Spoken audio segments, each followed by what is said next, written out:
একটা ভিডিও দেখেন, ভিডিওটা আমরা অল ইন্ডিয়া তৃণমূল কংগ্রেস থেকে ছেড়েছি। ভিডিওতে পরিষ্কার দেখা যাচ্ছে যে বাংলার বিরোধী দলনেতা তিনি নিজের গাড়ি থেকে নেমেছেন এবং তার সাথে কেন্দ্রীয় বাহিনী যারা আছে তারাও গাড়ি থেকে নেমেছে।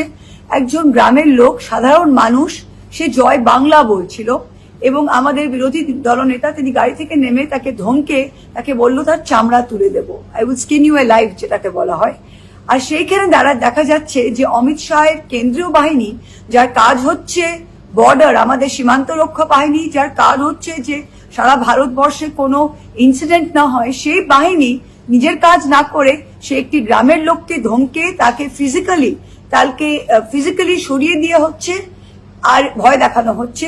তা আমি অমিত শাহকে জিজ্ঞাসা করতে চাই যে এটা কি আপনার গৃহমন্ত্রকের কাজ? পাহেলগামে যখন 26 লোককে 4 জন আতঙ্কবাদী এসে মেরে দিল, তখন 1 ঘন্টা অব্দি আপনাদের কোনো সুরক্ষা বাহিনীকে চোখে দেখলাম না।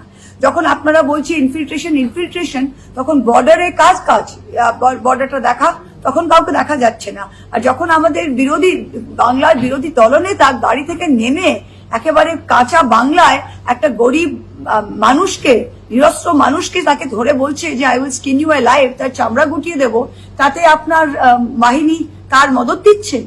তা লজ্জাজনক, আপনাকে রিজাইন করা উচিত।